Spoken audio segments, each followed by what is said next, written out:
Well, excited to get to be back playing. Got the week off to hopefully heal up a little bit, and now we got to go on the road again and try to continue with some momentum. We were playing good football. We got to continue that on the road. I think Stanford plays the game the right way. Troy's an excellent coach. They've been aggressive in terms of, I think they've gone for 24th downs, most in our league by far, and they do an excellent job of possessing the ball on offense and limiting your possessions on offense. They're nothing like Navy, but very similar in that you may only get 8, 9, 10 possessions a game instead of 12 plus, which is standard. So got to be efficient on offense and value the football defensively. Well, they also stop the run well as a defense as well and try to make you one-dimensional. And then offensively, it all starts with Daniels, the quarterback. He's a good player. It all runs through him. You could tell when they didn't have him against Virginia Tech, that hurt him. But, we're excited to get to play again and go on the road for a challenge. What was kind of some of the focuses that you guys had during the off week? Yeah. Just getting healthy? Yeah, it was really well timed in that we just had 3 really physical games, even 4 if you count the BYU game, but 3 in a row without any off time. And so, we've been fortunate from an injury standpoint to be, other than maybe running back, in pretty good shape, but still just the the physicality week in, week out, O-line, D-line, the little bumps and bruises here, a guy with a shoulder, a hamstring, whatever. So we wanted to get healthy, and we needed that. At the same time, when you got momentum and you're playing well, you want to keep playing. So we got to do a good job of trying to pick up where we left off and play good football and try to continue to build on what we've been doing. Speaking of that, you guys have focused on getting off to a hot start in your past few games. How can you try and make sure you continue that, coming off a bye week where you Yeah. have football?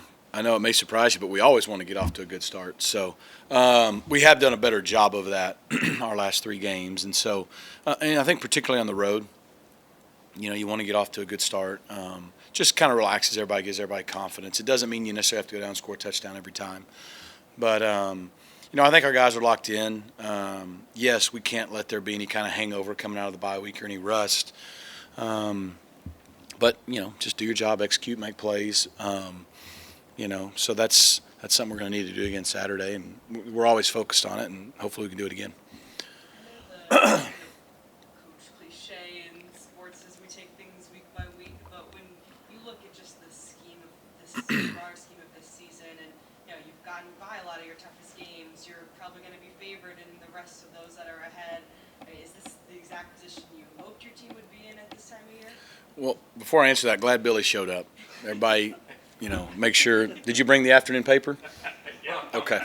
I appreciate the question. It's a great question. I will disagree with one thing. I do not think we've gotten by our toughest games.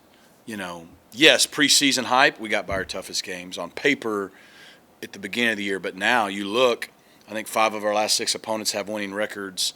A couple of them undefeated in conference. Pitt's obviously undefeated. All the teams left on our schedule are playing good football. And look, just week in, week out, it just gets tougher. The way our season has gone, every year you want to try to stay present best you can. And it's hard to do. It's hard to do when you point out things like you just so gracefully did. I'll say that we were favored by double digits against BYU and lost. So, you probably we don't really pay any attention to any of that. So it's out there, but what we did in the last 3 weeks gives us confidence. It doesn't do anything for us this Saturday.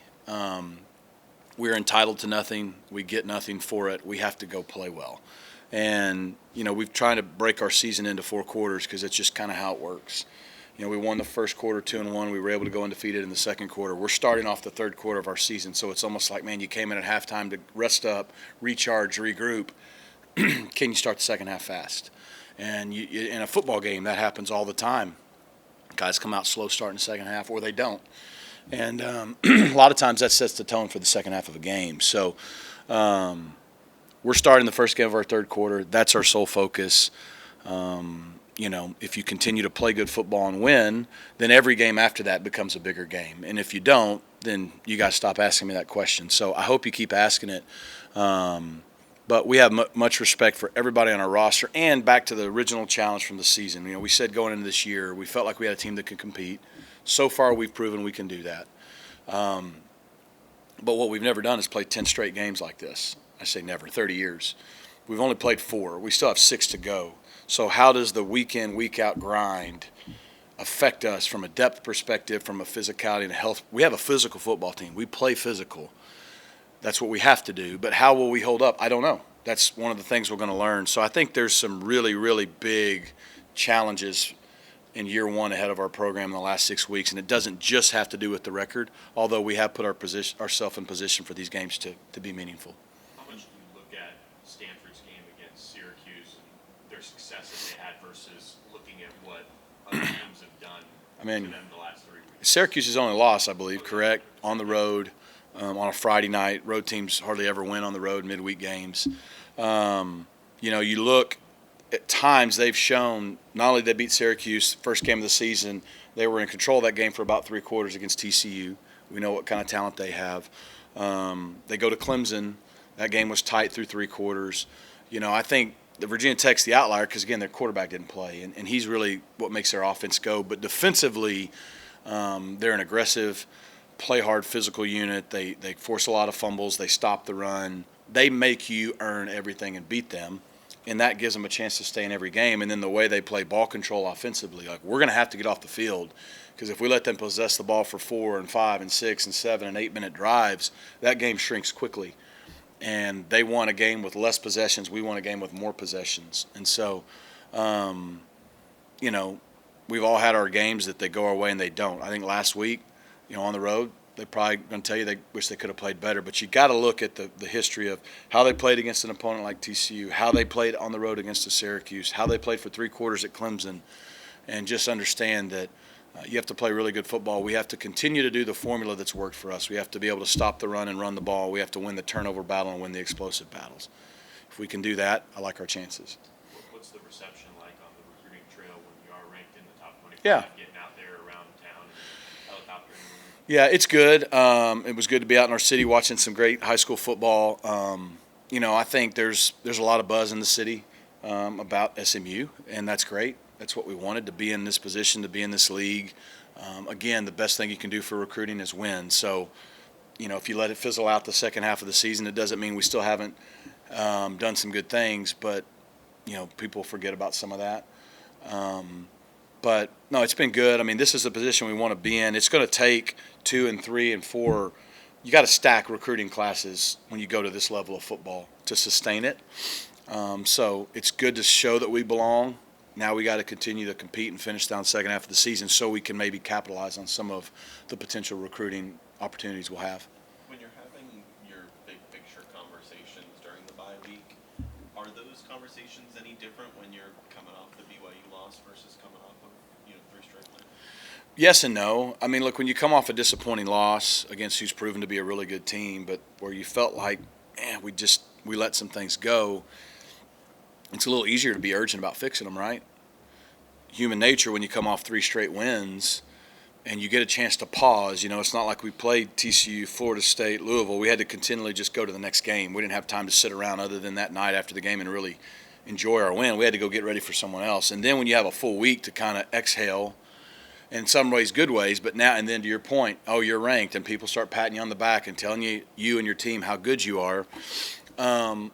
Look, our guys have earned that, but with that comes a lot more responsibility and maturity demanded of us, because it's human nature to relax when things are going better for you instead of double down and try to chase a higher standard and try to push through potential complacency in those things. So our guys so far, I think they handled the bye week well.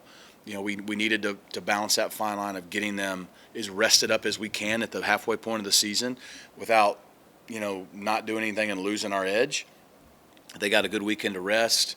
I thought today for a Tuesday, it was a good Tuesday. We were in full pads. We did everything like we normally do on a Tuesday to try to make sure we keep that physical edge that we've had so far the first half of the season. But, yeah, I mean, we're going to learn a lot about our maturity as we go into this next game, coming off a bye after some success. Win or lose, what does post-game from Stanford, after Stanford look like for the team? Yeah, we've gone back and forth. We get to play late on that coast and then late on the next coast the next week. At one time, we'd considered staying the night after the game. But at this point, we're going to come back after the game. So we'll probably get in, 5 a.m.